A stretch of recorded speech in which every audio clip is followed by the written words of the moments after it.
अस्सलामुअलैकुम नाज़रीन। आज की वीडियो है बॉलीवुड के बारे में कि बॉलीवुड इंडिया से ख़त्म होने जा रही है, क्योंकि पिछले कई सालों से बॉलीवुड की जो फ़िल्में हैं वो काफ़ी ज़्यादा फ्लॉप हो रही हैं, जिसकी वजह से बॉलीवुड की इंडस्ट्री को बहुत बड़े चैलेंजेस का सामना करना पड़ रहा है। लेकिन हम इस वीडियो में 7 फैक्टर्स के बारे में बात करने लगे हैं जो बॉलीवुड को आहिस्ता आहिस्ता ख़त्म कर रहे हैं। वीडियो को आखिर तक ज़रूर देखिएगा, तब तक आप देखते रहिए। बयानुल अर्ज़। सबसे पहली वजह यह है कि जब से ओटीटी का सिस्टम आया, जैसे कि Netflix, Amazon prime, Disney plus, ये जब से हमारे मोबाइल पर आए हैं तो आवाम थिएटर के बजाय या फिर सिनेमा हॉल के बजाय ओटीटी के ज़रिए ही रिलीज़ होने के बाद देखते हैं। यानी जो फ़िल्म मोबाइल में देखने को मिल रही है तो बाहर जाने का फ़ायदा ही क्या है। बाहर अगर कोई फ़िल्म देखना चाहता है तो उसको पहले लाइन में टिकट लेने का इंतज़ार करना होगा। उसके बाद एक तो टिकट की प्राइस भी हाई है, और जब सिनेमा हॉल में दाखिल हो जाएं तो वहां पर 25 मिनट के लिए एड्स दिखाए जाते हैं। यही वजह है कि सिनेमा हॉल के बजाय लोगों की दिलचस्पी ओटीटी की तरफ ज़्यादा बढ़ रही है। लेकिन शाहरुख खान की फिल्म पठान और जवान ये फ्लॉप नहीं हुई। इसकी क्या वजह है वो आगे जाके बताएंगे। दूसरा फैक्टर ये है कि बॉलीवुड की फिल्मों के अंदर अब फ्रेश स्टोरीज नहीं आ रही, क्योंकि अब पुरानी पुरानी स्टोरीज दिखाई जा रही हैं, जिसकी वजह से जो आवाम की दिलचस्पी है वो आहिस्ता आहिस्ता ख़त्म हो रही है। क्योंकि अब फिल्मों के अंदर वही पुरानी एक्टिंग, वही पुराने अंदाज और वही पुराने स्क्रिप्ट आवाम देख देख कर थक चुकी है। आवाम ये चाहती है कि फ़िल्म में कुछ नया दिखाया जाए, जिससे आवाम की दिलचस्पी मज़ीद बढ़ सके। इसलिए सबसे बड़ी वजह यह है कि जब से ये लोकल फ़िल्में बनती हैं, जैसे कि केजीएफ, आरआरआर और पुष्पा, जब से ये फ़िल्में बनी हैं तब से लेकर आज तक बॉलीवुड को बहुत बड़ा धचका लगा है। यानी सब फ़िल्में फ्लॉप पे फ्लॉप होती जा रही थी, फ्लॉप पे फ्लॉप होती जा रही थी कि एक डायरेक्टर ने बॉलीवुड की इंडस्ट्री को ही क्विट कर लिया। ये जो लोकल फ़िल्में हैं या फिर साउथ इंडियन मूवीज़ हैं, ये आगे इस वजह से बढ़ रही हैं क्योंकि इन्होंने काफ़ी ज़्यादा रिस्क लिया है। अपनी फ़िल्म में काफ़ी ज़्यादा बजट लगाया है, इन्वेस्टमेंट की है और एक ज़बरदस्त स्टोरी क्रिएट की है, जिसकी वजह से जो आवाम की दिलचस्पी है वो बॉलीवुड के बजाय साउथ इंडियन मूवीज़ की तरफ बढ़ रही है। लेकिन एक तो ये जो बॉलीवुड के एक्टर्स हैं, इनकी इतनी फ़ीस है कि 150 करोड़ या 200 करोड़ अपनी एक्टिंग के लिए ही ले लेते हैं, और बाकी जो सरमायाकारी है या बजट है वो बकाया फ़िल्मों में लगता है। और जो बकाया फ़िल्म का बजट बचता है वो बहुत ही कम होता है, जिसकी वजह से फ़िल्म इतनी कोई ख़ास नहीं बनती। चौथी वजह यह है कि जब से ये स्टार फेडिंग वाला सिस्टम चला है, यानी कि सलमान खान की ईद पर फ़िल्म आती थी, शाहरुख खान की दिवाली पर और आमिर खान की क्रिसमस में आती थी, और अक्षय कुमार की साल में 4 दफ़ा आ जाती है, जिसमें कोई ना कोई एक हिट भी हो जाती है।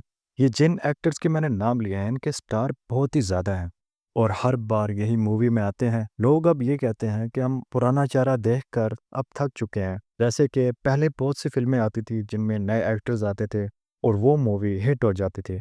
वजह है कि रिसेंटली जो फ़िल्म आई है सलमान खान की सिकंदर, वो भी फ्लॉप हो रही है, बल्कि हो गई है। और दूसरी जो छोटी मियाँ और बड़े मियाँ अक्षय कुमार की फ़िल्म है वो भी फ्लॉप हो रही है। ये फ्लॉप क्यों हो रही है? क्योंकि अवाम की दिलचस्पी ख़त्म हो गई है। पाँचवां फैक्टर ये है कि टिकट की प्राइस बहुत हाई है, और स्नैक्स, पॉपकॉर्न, जितनी भी चीज़ें हैं इनकी प्राइस आसमानों को छू रही हैं। और आपको एक राज की बात बताऊँ, जिन लोगों ने फ़िल्म बनाई होती है वो आधे से ज़्यादा सिनेमा हॉल को ख़रीद लेते हैं, ताकि लोगों को ये लगे कि अवाम फ़िल्म को देखने बहुत ज़्यादा तादाद में आई है और दिलचस्पी भी ले रही है, क्यों ना हम भी फ़िल्म को देखें।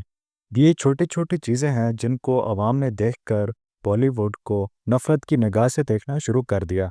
छठा फैक्टर ये है कि सोशल मीडिया पर आजकल बॉलीवुड का बायकॉट किया जा रहा है, वो भी बाकायदा तौर पर हैशटैग बायकॉट बॉलीवुड को प्रमोट कर रहे हैं और बॉलीवुड से बेजार हो रहे हैं।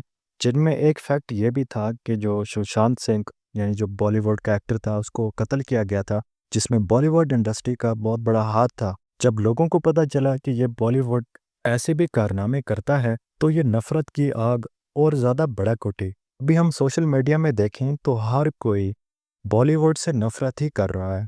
सातवां फैक्टर ये है कि जब से ये बॉलीवुड आया है, बहुत सी पुरानी फ़िल्में भी थी, उनमें से एक फ़िल्म थ्री इडियट्स के नाम पर थी, शायद आप लोगों ने भी देखी हो, जो पूरे इंडिया और पाकिस्तान में काफ़ी ज़्यादा फेमस हुई और ब्लॉकबस्टर साबित हुई, जो कि अगर हम देखें तो चाइना में भी देखी जा रही है रशिया में भी इसको देखा जाता है। यूँ कहें तो आधी से ज़्यादा दुनिया इसको देख चुकी थी और बॉलीवुड का नाम काफ़ी ज़्यादा फेमस हो चुका था। पूरी दुनिया के अंदर बॉलीवुड का नाम चमकता था।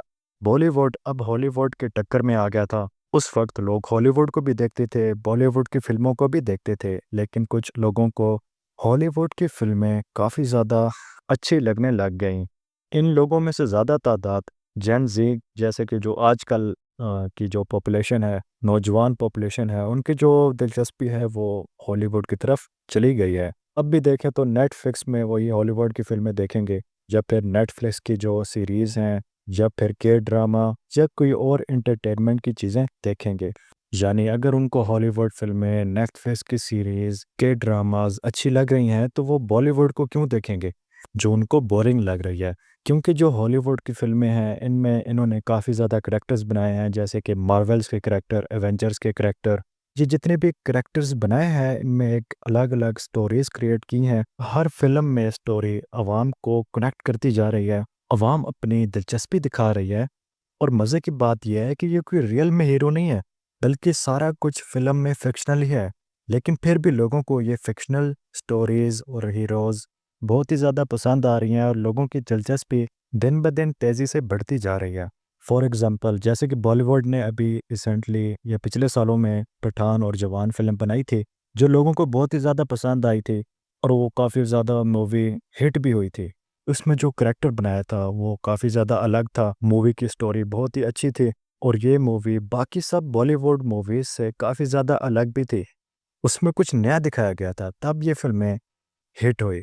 अब इस वक़्त आप लोगों को क्या लगता है कि बॉलीवुड डिसलेलिंग में तो जा रहा है, क्या ये अब दोबारा अपनी असली हालत में आ सकता है या नहीं? कमेंट में ज़रूर बताइएगा, अपनी राय का इज़हार ज़रूर कीजिएगा। मिलते हैं किसी नए वीडियो के साथ, तब तक के लिए अल्लाह हाफ़िज़।